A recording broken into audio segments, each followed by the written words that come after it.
नमस्ते, नमस्कार। स्वागत है आपका अपने YouTube चैनल विद्यावाणी में, जहां मैं पुष्पेंद्र यादव आपका स्वागत करता हूं। लास्ट सेगमेंट में हम लोगों ने करंट अफेयर्स की शुरुआत करी थी। आज उसी कड़ी में आगे बढ़ते हुए हम 23 फरवरी 2026 के करंट अफेयर्स के बारे में जानेंगे, जिसका पहला पार्ट है हमारा हिस्ट्री का, और हम देखेंगे कि आज के दिन वर्ल्ड हिस्ट्री में क्या क्या हुआ था। तो चलते हैं, आज के करते हैं सेगमेंट की शुरुआत। साथियों, आज के सेगमेंट की अगर बात की जाए तो यहाँ पर सबसे पहले हम बात करेंगे 1495 के बारे में कि 1495 को आखिर हुआ क्या था। तो 1495 की अगर बात करें तो आप लोगों ने चार्ल्स एर्थ का नाम सुना होगा। तो आइए देखते हैं कि इन्होंने किया क्या। तो इन्होंने अपनी फ्रांसीसी सेना इटली के नेपल्स तक पहुंचाई थी, और इतालवी युद्धों का एक पार्ट था, जिसमें सितंबर 1494 में चार्ल्स एर्थ ने 8000 भाड़े के सैनिकों के साथ में 25000 लोगों के साथ इटली पर हमला किया, और फ्रांसीसी सेना ने बिना किसी प्रतिरोध के इस प्रायद्वीप को पार कर लिया था। और 22 फरवरी 1495 को नेपल्स पहुंची, और फ्रांसीसी सेना ने बिना किसी युद्ध के, घेराबंदी के नेपल्स पर कब्जा किया, और चार्ल्स को नेपल्स का राजा घोषित कर दिया गया। अगले सेगमेंट की अगर बात की जाए तो 1746 में फ्रांसीसी सेनाओं ने बेल्जियम की राजधानी ब्रसेल्स पर कब्जा किया।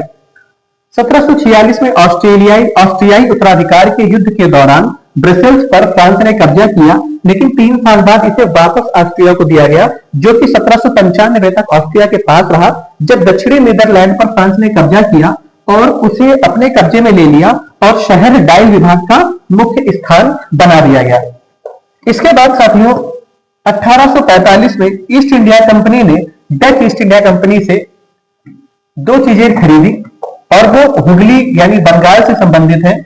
और यहां पर इन्होंने जो खरीदा था वो है सेरामपुर और बालासोर। 1845 फरवरी हुगली जिले के सेरामपुर और बालासोर शहरों को डच द्वारा ईस्ट इंडिया कंपनी से खरीदा गया। हुगली नदी के किनारे और व्यापार सत्ता के लिए बस्तियों के माध्यम से कई उतार चढ़ाव देखे गए, और साथ ही यहाँ पर ये हुगली बंगाल का सबसे दिलचस्प और काफी रिच एरिया माना जाता है।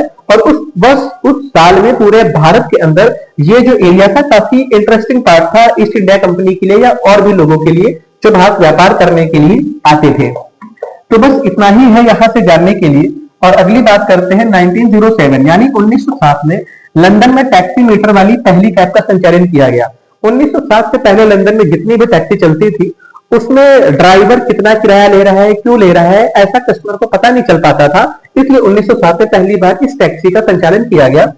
टैक्सी मीटर वाली पहली टैक्सी फरवरी 1907 को लंदन में चलनी शुरू हुई।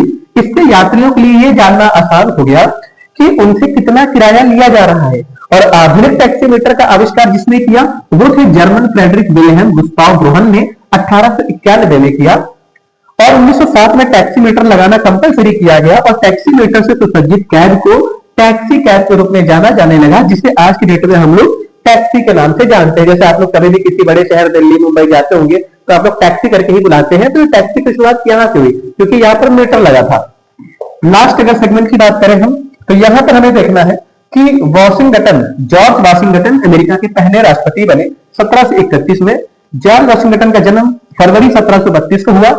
इनका जन्म वेस्ट मोरलैंड काउंटी वर्जीनिया में ऑगस्टीन और मैरी वाशिंगटन के घर हुआ। कॉन्टिनेंटल आर्मी के कमांडर के रूप में वाशिंगटन ने ब्रिटिश साम्राज्य के खिलाफ अमेरिकी क्रांतिकारी युद्ध में हिस्सा लिया, और इनके देशभक्त बलों यानी लोगों के साथ मिल करके उन्हीं समय पे इन्होंने जीत भी हासिल की। और अमेरिकी स्वतंत्रता लाने में उनकी भूमिका के लिए उन्हें आमतौर पर अपने देश के पिता के रूप में जाना जाता है। और वो यूएसए के यानी संयुक्त राज्य अमेरिका के पहले राष्ट्रपति थे, जिन्होंने 1789 से 1797 तक अपना पदभार संभाला था। तो साथियों, आज का जो हिस्ट्री का करंट अफेयर्स था ये यही तक था। और आपको कैसा लगा ये वीडियो, आप लाइक, सब्सक्राइब, शेयर और कमेंट माध्यम से आप हमें बता सकते हैं। अगर आपको हमारी ये पहल अच्छी लगी तो अपने साथियों के साथ भी इस वीडियो को शेयर कर सकते हैं। और अगला आप ही होंगे जिनकी फोटो लग सकती है कहीं भी, या फिर हमारे संस्थान में अगर आप हैं तो हमारे संस्थान में, या कहीं भी। बस बात यह है कि आप सिलेक्ट होइए। तो मिलते हैं कल के वीडियो में, तब तक अपना ख्याल रखिए, आसपास सफाई बनाए रखिए। जय हिंद।